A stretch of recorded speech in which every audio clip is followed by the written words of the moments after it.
194페이지 저당권의 서론이 나와 있고 오른쪽 페이지 2번 저당권의 성립 요건 거기부터 설명을 드리겠습니다.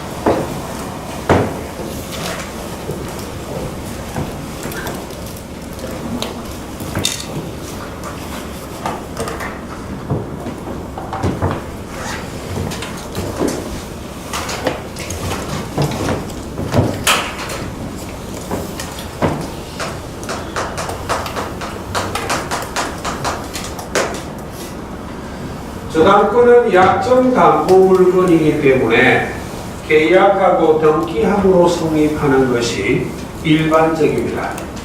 나중에 법정 저당권이라는 게 있다고 배울 거예요. 그 법률 규정에 따라 저당권이 성립하는 것도 있지만 법정 저당권은 저당권 성립에서 극히 일부이기 때문에 거의 대부분은 계약하고 등기함으로 성립하기 때문에 무엇이라 말해버린다? 약정 담보 물건이라고. 나중에 법정 저당권이라는 게 하나 있다고 배울 겁니다. 예.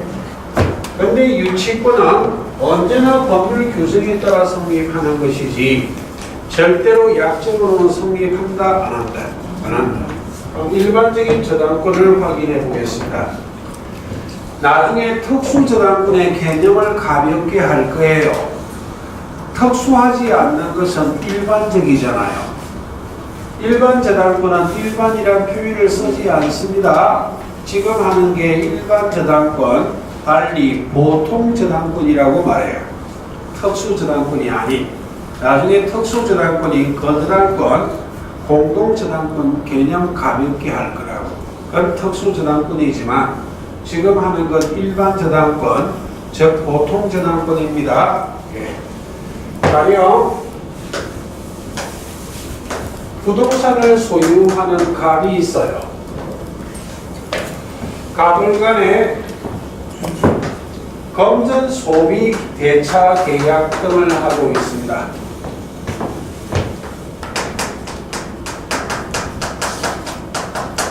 을이 채권자고 갑이 채무자입니다.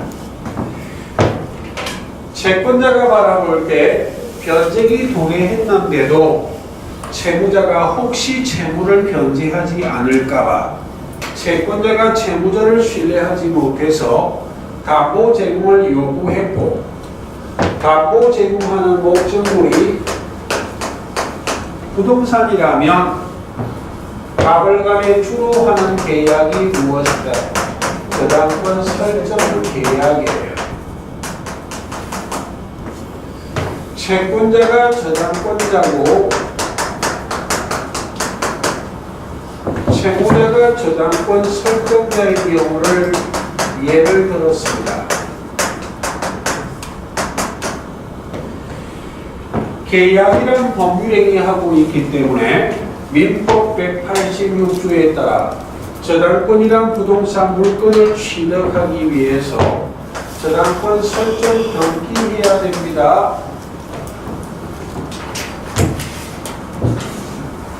계약하고 등기함으로 성립하는 약정 담보 물건이다. 그때 이 저당권은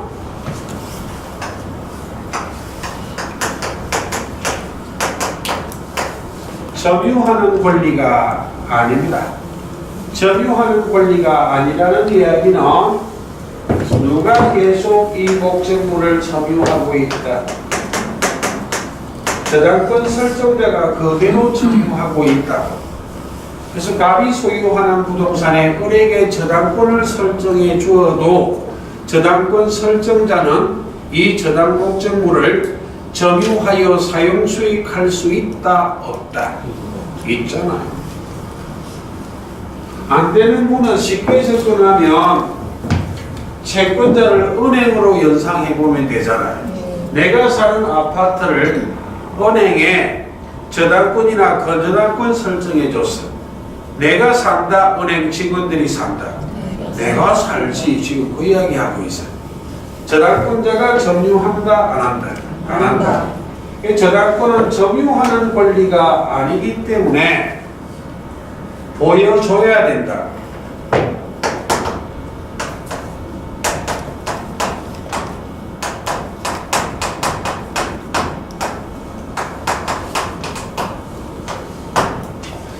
등기나 등록 등으로 공시할 수 있어야만 저당권의 대상이 될 수 있지, 등기나 등록하지 못하는 물건은 저당권의 대상, 객체가 될 수 있다, 없다? 없어요. 알겠습니까? 저당권은 등기로 보여주는 권리입니다. 등록은 우리 시험법이 아니니까 등기 등으로 공시를 할 수 있어야만 저당권의 목적, 저당권의 대상, 저당권의 객체가 될 수 있다. 점유하는 권리가 아니기 때문에. 그럼 앞 시간에 했던 복석, 주된 권리인 피담보 채권과 종된 권리인 담보물건, 저당권은 문명을 같이 하기 때문에 채권을 가진 자와 저당권을 가진 자는 같아야 된다, 달라도 된다. 같아야 된다. 채권자와 저당권자는 반드시입니다. 반드시 동일이어야만 한다. 왜? 담보물건의 부정성이요. 주된 권리인 피담보 채권과 종된 권리인 저당권은 운명을 같이 하는 것이기 때문에 채권을 가진 자와 저당권을 가진 자는 반드시 같은 사람이어야만 합니다. 를 기억하시고, 그러나 채무자와 저당권 설정자는 동일인일 수도 있고 동일인이 아닐 수도 있기 때문에 반드시 동일인일 필요는 있다, 없다? 없다. 동일인이 아닐 수도 있다는 걸 보여드린다면 갑의 채무를 담보하기 위해서 갑의 친한 친구 병이 자기 소유 부동산을 을에게 담보 제공하는 저당권 설정 계약할 수도 있다, 없다?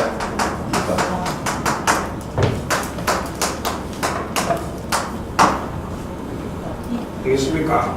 될 수 있다. 제3자가 저당권 설정자일 수도 있다, 없다? 있어요. 대표적인 예를 든다면 갑이 을에게 돈을 빌리려고 해. 채권자인 을이 채무자인 갑을 신뢰하지 못해서 담보 제공하라 요구했다. 그런데 갑이 을에게 제공할 담보 목적물이 없다면 할 수 없이 주로 친한 친구와 함께 찾아가잖아요. 한국은 체면을 중요시하기 때문에 있는 걸 알고 부탁하는데 거절하기가 쉽다, 어렵다? 어렵다. 그래서 할 수 없이 아이고 알았다, 내 집 담보 제공할게 하고 계약하는 이런 제3자, 저당권 설정자가 있다, 없다? 있다. 이런 제3자를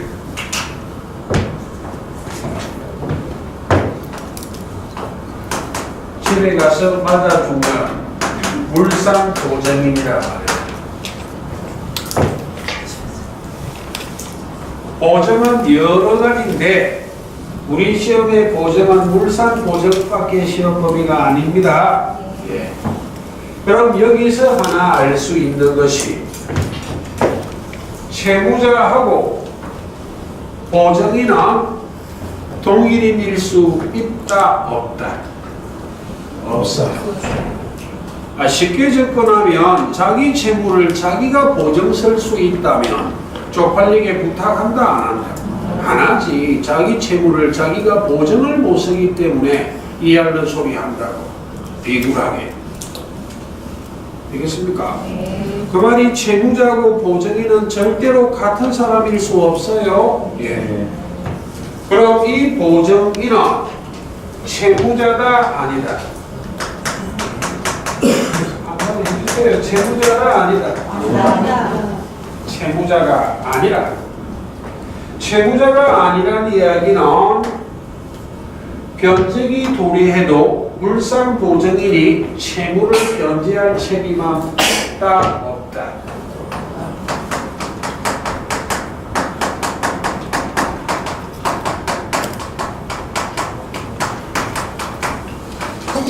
(1월 달부터는 안 적을 겁니다. 채무를 변제할 책임은 없어요. 채무를 변제할 책임은 누구에게 있다? 채무자에게 있다. 그런데 왜 물상보정인이다?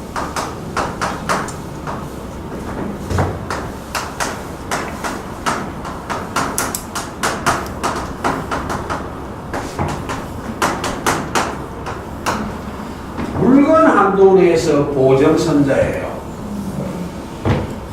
물건 한도 내에서 보정을 섰다는 이야기는 만약 채무자는 갑인데 제3자인 물상보정인이 자기 소유 부동산을 이 물건을 갑의 채무를 담보하기 위해서 을에게 저당권을 설정해 주었다면 변제기 도래해도 변제할 책임은 누구에게 있고 채무자에게. 채무자가 변제하면 아무 문제 없어요. 근데 문제는 변제를 하지 않는다면 채무자와 저당권 설정자가 동일인이든 동일인이 아니든 이 저당권자는 저당 목적물을 무엇할 수 있고 경매 신청할 수 있고 그 경락대금, 낙찰대금으로부터 구순위 물건자나 기타 일반 채권자보다 우선하여 변제받는 권리를 무엇이라 말해? 저당권이라 말해요. 근데 저당권은 무엇하기 위해서 존재하는 담보물건이다. 경매 신청하고 우선 변제받기 위한 담보물건이 무엇이라? 저당권이라. 그 저당권이란 권리의 실행은 무엇하는 게 권리의 실행이다? 경매 신청하는 것이.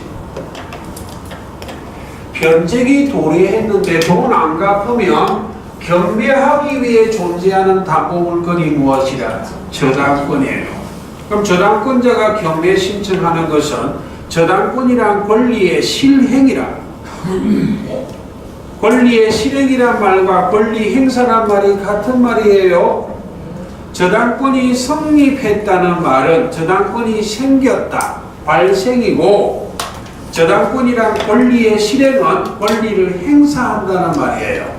권리 행사가 무엇하는 게 권리 행사다? 경매 신청이요. 저당권자가 경매 신청하는 것을 권리의 실행이기 때문에 저당권 실행 경매라 말이에요. 되겠습니까? 네. 저당권이라는 권리는 변제기에 변제 안 하면 경매 신청하기 위해 존재하는 권리입니다. 그리고 경락대금, 낙찰대금으로부터 우선 변제받기 위해 존재하는 권리지 목적물을 점유하여 사용 수익한다 안 한다? 안 한다고. 변제를 하면 아무 문제가 없지만 경매 안 하면 바로 무엇을 해버릴 수 있다고? 경매 신청이요. 경매 신청이 저당권이란 권리의 실행이라, 권리의 행사라 행사를 이해하시고, 그럼 부동산의 가치는 정각 변동하기 때문에 가령 저당권 설정자가 제3자 물상보정인일 때 이 저당권 설정자인 물상보정인 소유 부동산을 경매했는데 구천에 낙찰이 됐어요. 그런 게 있는지는 묻지 마시고 그냥 수치로만 한다 지금. 구천에 낙찰이 됐다면 어이란 저당권자보다 선순위 권리자가 없다면 채권에 미달하잖아. 구천 전부를 배당받아버립니다. 저당권자가 최선순위라면 9천 배당 받고 1,000만 원 배당 못 받았잖아요. 예. 그걸 물상 보증인에게 변제하라 요구할 수 있다 없다? 없다 이거예요. 나머지 1,000만 원은 경매 신청하면 저당권은 소멸해버려요. 경매 신청하면 경매 신청이 저당권이란 권리의 실행, 권리 행사라고. 권리 행사해버리니까 저당권은 소멸해버려. 저당권은 소멸했지만 무엇은 남았다? 채권이 남아있다고. 이제는 담보가 사라졌기 때문에 1,000만 원에 대해서는 담보가 없는 일반 채권자로 누구에게 변제를 청구해야 돼? 채무자에게. 물상 보증인에게 변제를 청구할 수는 있다 없다? 없어. 왜 물상 보증인이라? 물건 한도 내에서 보증선자라고. 지금 물상 보증인의 용어 설명하고 있어요. 예. 알아들었습니까? 예. 이런 제3자를 물상 보증인이라 이야기하는 이유는 첫째, 자기 채무를 자기가 보증설 수 없기 때문에 보증인은 절대로 채무자와 동일인일 수 있다 없다? 없어. 물상 보증인은 채무자가 아니기 때문에 채권자에 대해서 채무를 변제할 책임은 있다 없다? 없어. 물건 한도 내에서 보증선자라고. 그럼 원본만 했을 때 경매 신청하고 이 부동산이 낙찰이 됐을 때 낙찰 대금이 1억 이상이라면 채권 다 만족시키잖아요. 알겠습니까? 그때는 문제가 없지만 1억에 미달해 버리면 나머지 변제받지 못한 부분에 대해서는 물상 보증인은 책임진다 안 진다? 안 진다고. 물건 한도 내에서 보증선자라. 다소 이례적이지만 간혹 이례적이지만 부동산의 가치가 급락해버릴 수도 있어요. 그런 경우. 거기에 조금만 더 해보면 저당권자가 경매를 신청하면 저당권을 행사했다고. 권리를 행사했으니까 권리는 소멸해야지. 어떤 부동산이 경매가 되면 그 부동산의 모든 저당권은 다 소멸해요. 누가 경매를 신청하든 그 부동산의 저당권은 다 소멸할 수밖에 없어. 왜? 저당권자가 여러 명이 있어도 한 사람이 경매로 집어넣어버리면 저당권을 행사해버렸기 때문에 다른 자들이 이제는 경매 신청할 수 있다 없다? 없기 때문에 저당권은 다 소멸하는 거예요. 저당권은 소멸하고 권리의 순위에 따라 경락대금, 낙찰대금으로부터 배당만 받는 거예요. 하나 기억하자 이 말이에요. 어떤 부동산이 경매가 되면 누가 경매를 신청하든 선순위 저당권자가 경매를 신청하든 후순위 저당권자가 경매를 신청하든 저당권자가 아닌 일반 채권자가 경매를 신청하든 누가 경매를 신청하든 그 부동산의 저당권은 전부 다 소멸한다 안 한다? 한다. 단지 권리의 순위에 따라 배당만 받는다고. 그럼 채권을 전부 만족시키면 문제가 없지만 일부 변제를 못 받으면 아직 채권은 남아있잖아. 저당권은 있다 없다? 없기 때문에 변제받지 못한, 배당받지 못한 채권에 대해서는 이제는 저당권자로 변제를 못 받아. 담보가 없는 일반 채권자로서 변제를 청구할 수 있을 뿐입니다. 그때 채무자하고 물상보증인, 저당권 설정자가 다를 때 저당권자가 자기 채권 전부를 만족하지 못했을 때에는 나머지 채권에 대해서는 누구에게 변제를 청구해야만 한다고? 채무자에게. 물상보증인에게는 변제를 청구할 수 있다 없다? 없어. 물상보증인은 채무자다 아니다? 아니다. 그 말입니다. 그런 논리를 조금 이해하시고 자, 그 다음 가장 기본적인 논리를 설명드렸고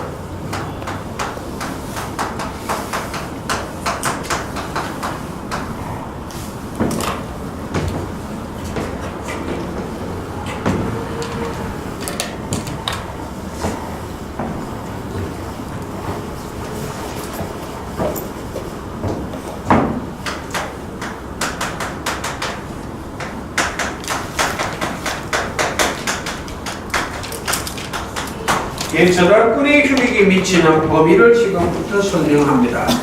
자, 뒤로 넘어가셔서 196페이지 큰 3번의 저당권 효력 이렇게 돼 있죠? 네, 그 부분입니다.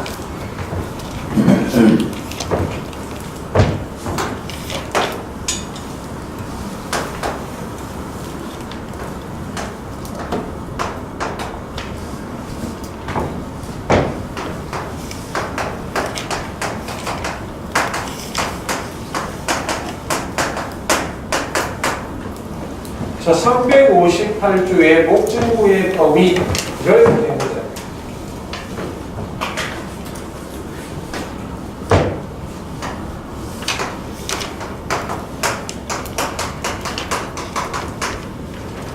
지금 하는 내용은 물권법인데 강행 규정이 아니라 임의 규정이기 때문에 당사자가 약정으로 지금 제가 설명드리는 내용하고 다른 약정할 수 있어요? 되겠습니까? 네. 그럼 지금 설명드리는 것은 원칙이라 원칙. 예외가 있을 수 있다 없다? 있어요. 그럼 판례 논조를 위해서 해보자고. 판례가 특별한 사정을 언급해요. 법률 규정도 판례도 원칙 예외란 표현을 쓰지 않습니다.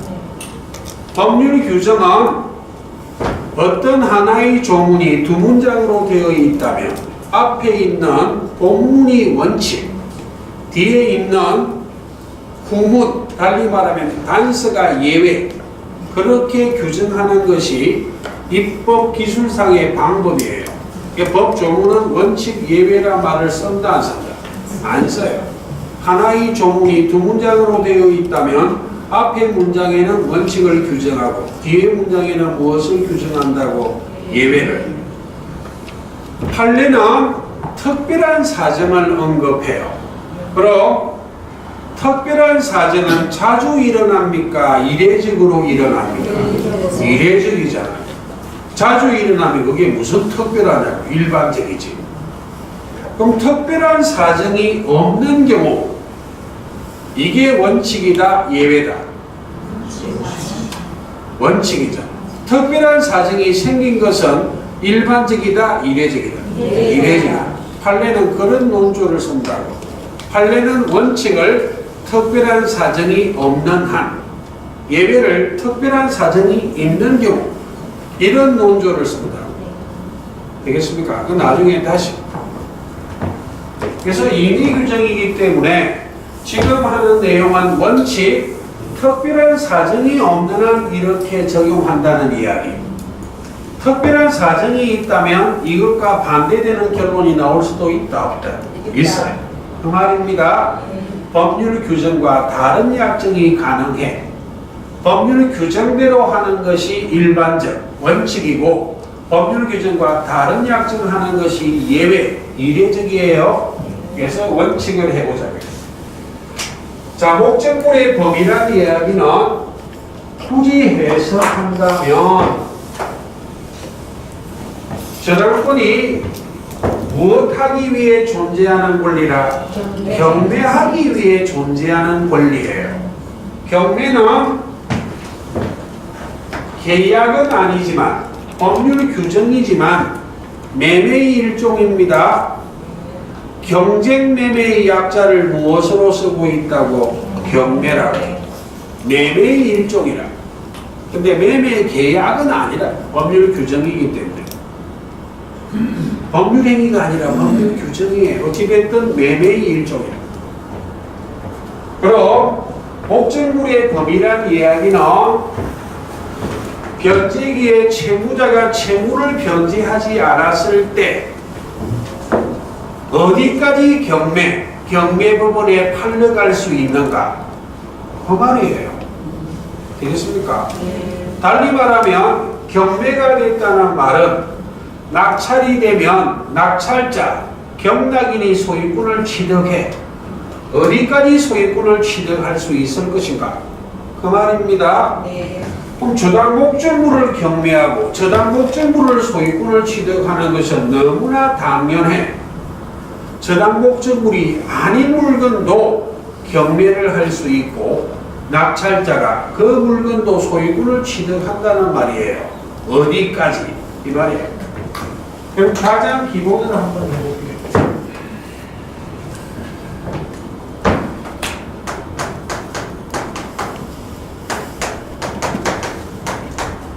토지 건물은 처음이자 마지막입니다. 정말 것은 너무나 당연하기 때문에 부동산이 저당권의 객체는 물건을 부동산, 동산으로 나누었을 때 객체는 무엇이다?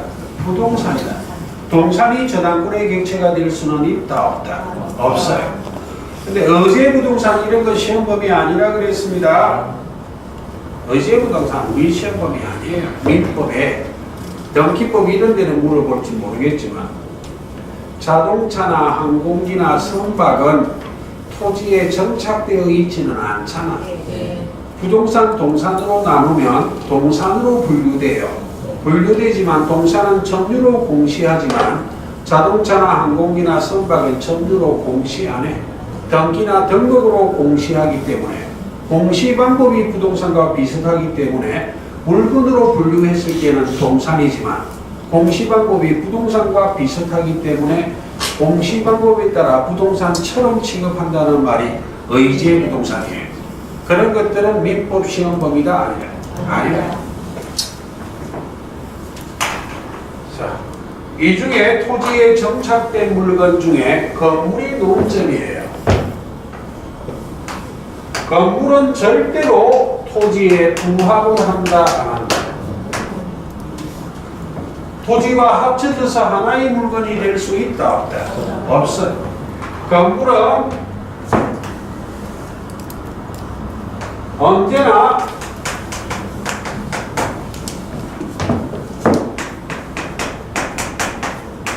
토지와 독립한 별개의 부동산입니다.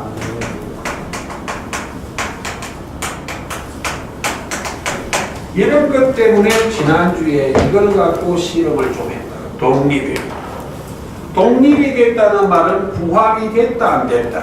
안 됐다. 부합이 됐다는 말은 독립된 물건이다 아니다? 아니다 이 말이에요. 독립한 물건이에요. 그럼 토지 저당권의 효력이 절대로 건물의 효력이 미칠 수는 있다 없다? 없어요. 건물 저당권의 효력이 토지에까지 효력이 미친다 미치지 않는다? 미치지 않아. 그 목적 부동산이 토지라면 그 위에 건물이 있을 수도 있잖아. 토지 저당권이라면 경매 신청할 때 무엇만 팔러 가야 돼? 토지만 팔러 가야지 건물까지 한꺼번에 팔러 갈 수는 있다 없다? 없어. 한꺼번에 파는 게 있던데 그건 나중에 할 내용이에요. 그 한꺼번에 팔아도 토지 저당권의 효력이 건물에까지 효력이 미치기 때문은 아니다. 이런 걸 나중에 배울 거예요. 혹시 작년에 좀 하신 분이 있을까? 일괄 경매하는 경우는 있지만 토지 저당권자가 건물까지 일괄 경매하는 것은 토지 저당권의 효력이 건물에까지 효력이 미치기 때문 아닙니다. 왜는 나중에 처음 하는 분은 무슨 소리인지 모를 거예요. 토지 저당권의 효력이 절대로 건물에까지 효력이 미칠 수는 없고 건물 저당권의 효력이 토지에까지 효력을 미친다 미치지 않는다? 미치지 않아. 왜 토지에 정착된 물건 중 건물은 언제나 토지가 독립된 별개의 부동산이지 절대로 토지에 부합을 한다 안 한다? 안 한다. 그럼 토지 저당권자라면 변제기에 채무 변제 안 하면 토지만 경매해야 되고 원칙이에요. 건물의 저당권이라면 건물만 경매해야 되지 토지까지 한꺼번에 경매하는 것을 허용한다 안 한다? 안 해. 그럼 이건 기본이고 필요한 것은 부합물, 종물, 과실이에요. 그 중에 부합물이란 말은 부합이 됐다는 말입니다. 합체, 일체가 됐다는 말이에요. 종물은 주물을 항상 사용하는데 이바지하는 물건이 무엇이라? 종물이다. 그럼 부화물도 물건이고 종물도 물건인데 원래는 부화물 종물이 저당 목적물은 아니거든. 되겠습니까? 이 부화물 종물에 저당권의 효력이 미치는가 하는 게 문제예요.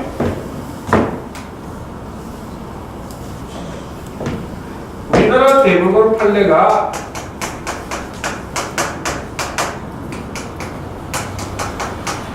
저당권 설정 전후를 불문해요.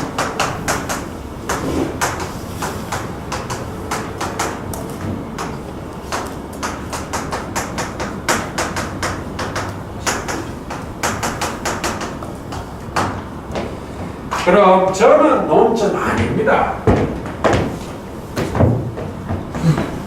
358조는 그냥 부합물 종물의 저당권의 효력이 미친다 라고 규정하고 있는데 판례가 저당권이 설정되기 전에 이미 부합된 물건, 이미 종물이 있다면 거기에 저당권의 효력이 미치는 것은 너무나 당연한데 포인트는 어디라고?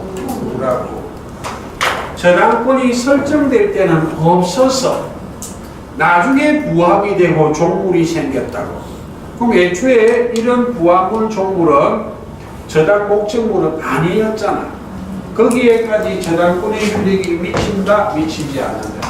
미친다는 게 대부분 판례예요.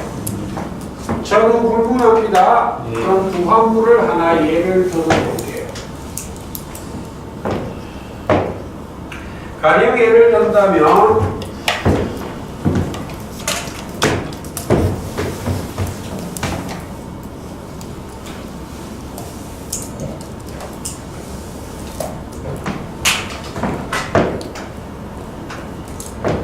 토지 한 필지를 소유하는 갑이 있어요.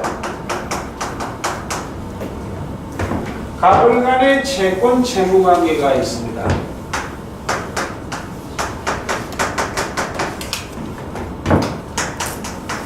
액수하고 몇 년 이런 거 너무 짐작하는 거 아닙니다. 네, 나오는 대로 적어서.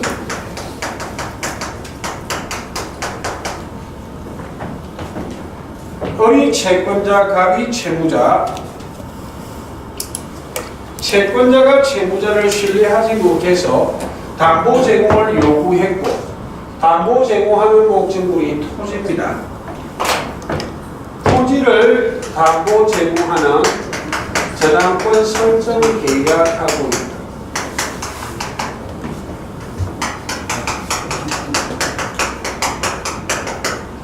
채무자가 저당권 설정자인 경우를 예를 들었을 뿐 저당권 설정자가 물상 보증인이라도 논리는 같습니다. 네.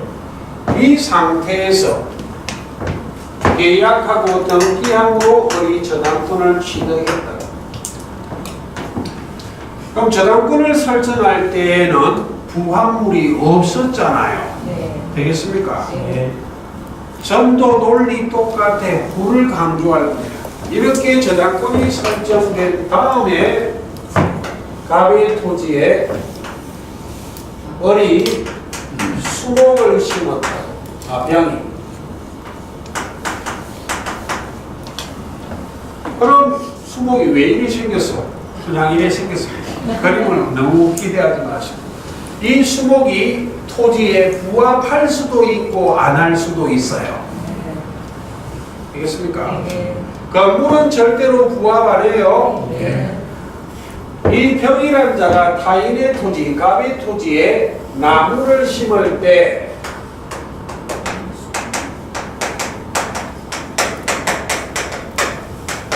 적법한 권한을 갖고 나무를 심었다면 부합한다 안 한다. 대표적인 예로 갑병 간의 지상권 설정 계약하고 등기함으로 병이 지상권을 취득하여 수목을 심었다면 토지에 부합을 한다 안 한다? 안 한다고. 부합을 안 한다는 말은 별개의 독립된 부동산이다 이 말입니다. 예. 그런데 반대로 적법한 권한 없이 나무를 심었어. 적법한 권한 없이 나무 심었다는 말은 갑의 허락 없이 무단으로 나무를 심게 했다는 말입니다. 이 경우에 수목은 토지에 부합한다 안 한다? 부합한다. 그럼 부합을 해야만 부합물이거든. 부합하지 않는 것은 부합물이다 아니다. 그럼 제가 예를 드는 구조는 저당권이 설정될 때에는 수목이 있었다 없었다? 없었잖아. 저당권 설정 후에 부합물이라고. 지금 부합물을 예를 들었습니다. 부합된 물건을 무엇이라 말해? 부합물이요. 그럼 변제기에 채무자인 갑이 채무를 변제하지 않는다면 이 저당권자가 경매 신청할 수 있을 것인데 경매 신청할 때는 무엇까지 경매 신청한 것이다? 부합물까지. 부합물까지 경매가 신청된 것이기 때문에 이 경매 신청으로 낙찰을 받은 자가 있다면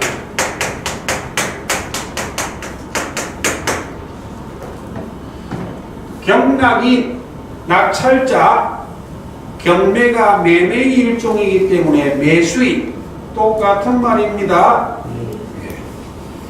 이 낙찰자는 낙찰 대금을 완납한 때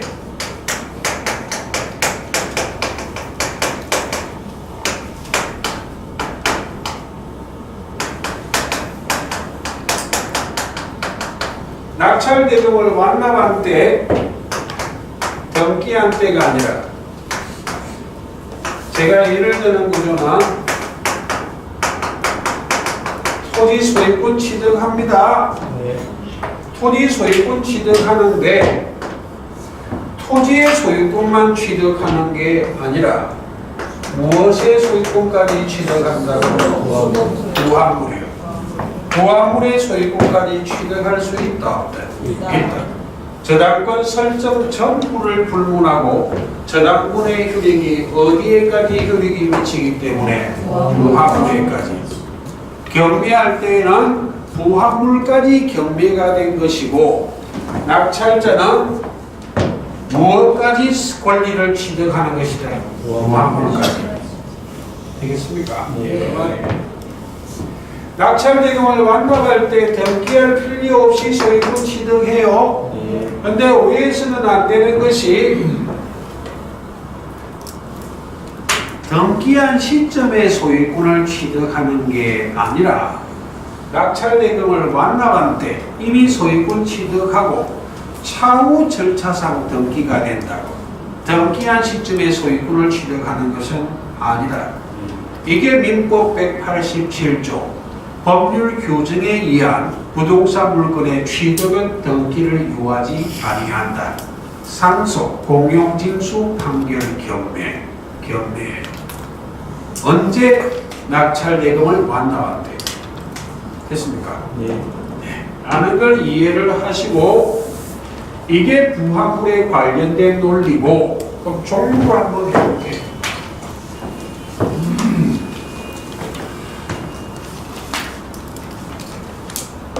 그런데 나중에 이렇게 응용할 거예요. 나온 김에 간단하게 해석해보죠. 종물 한번 해볼게요. 자, 종물의 대표적인 예인데 지금 이해 시험 아닙니다.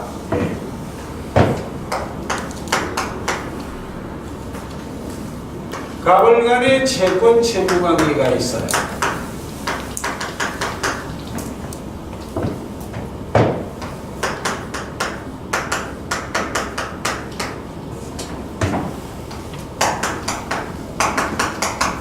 왜 채권 채무 관계가 발생했는가? 대표적인 예를 하나 들어볼게요.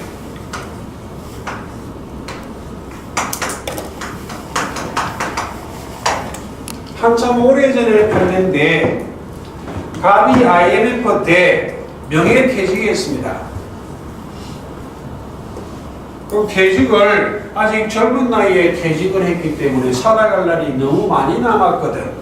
앞으로 무엇을 하고 먹고 살지라는 고민을 계속 하다가 내가 좋아하는 일을 해야 되겠다 하는 생각을 갖고 횟집을 차렸어요.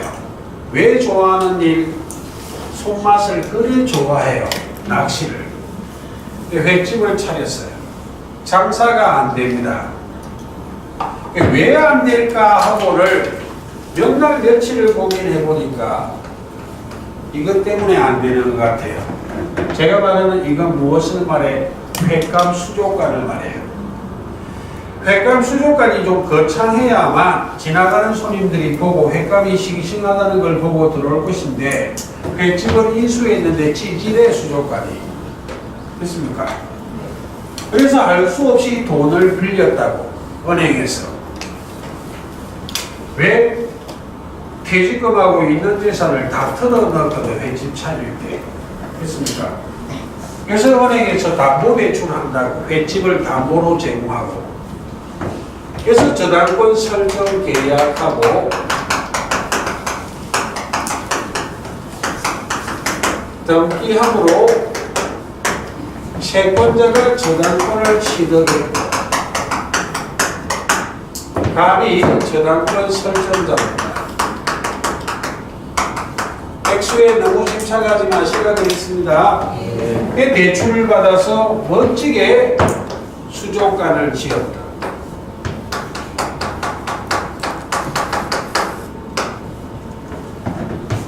수족관을 엄청나게 뽀대나게 지었어요. 짓고 안에 별의별 희귀종 다 집어넣고 주말마다 행사하고 인어 집어넣고 인어란 말은 행사다 이 말입니다.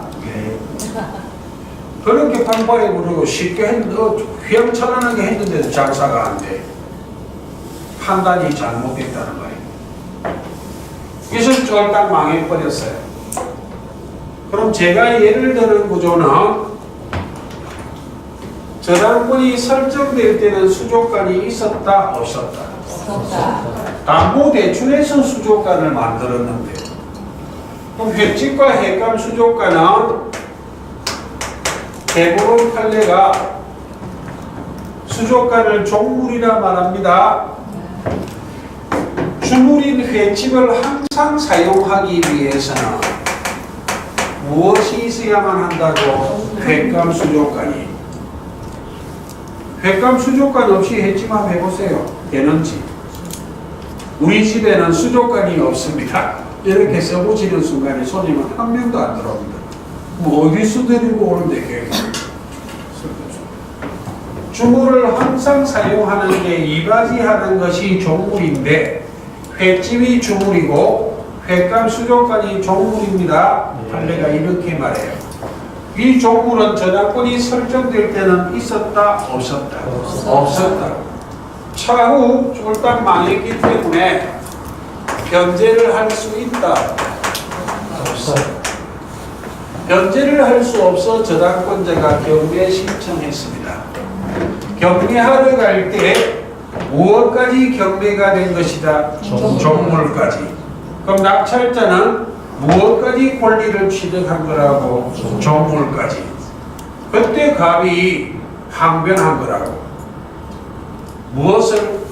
아니 횟집을 담보 제공하고 그 돈으로 수족관을 지었는데 수족관은 내 거지 이게 왜 경매가 됐는지 하고 따지기 시작하고 대법원까지 올라갔어요. 대법원 판례가 무엇이라고 말해? 횟집은 수족관이 없는 횟집은 있을 수 없다. 수족관, 횟감 수족관은 횟집을 항상 사용하는 데 이바지하는 무엇이다? 종물이다. 저당권 설정 전물을 불문하고 종물에도 저당권의 효력이 미치는 것이기 때문에 서로 저당권 설정 당시에 수족관은 없었지만 이는 종물이기 때문에 종물까지 이 수족관까지 경매가 된 것이고 낙찰자는 어디까지 소유권을 취득한 것이다? 수족관까지. 그게 대부분 판례예요. 그럼 이렇게 이 예는 시험에 안 물어봅니다. 필요한 건 무엇이다? 정수. 부합물 조물은 저당권이 설정되기 전에부터 부합물 조물이 있었던, 저당권 설정될 때는 없었던, 그 이후에 부합물 조물이 생겼던 저당권의 효력은 미친다, 미치지 않는다. 미친다.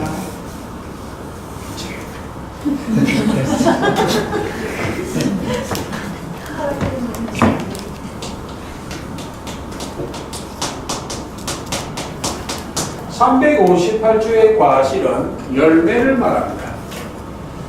이 과실 수취권은 원칙 점유한 자에게 인정되는 권리예요. 그런데 저당권은 점유한다, 안 한다? 안 하기 때문에 과실에는 원칙적으로 저당권의 효력은 미친다, 미치지 않는다. 미치지 않는다.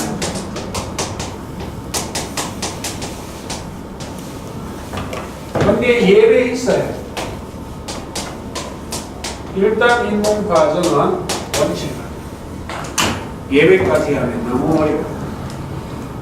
과실, 열매는 원칙적으로 누구에게 귀속되는 것이다? 점유한 자에게 귀속되는 것이 원칙이기 때문에 저당권은 점유한다, 안 한다? 안 하기 때문에 저당권의 효력은 원칙, 과실에까지 효력을 미친다, 미치지 않는다. 미치지 않는다. 일단 거기까지.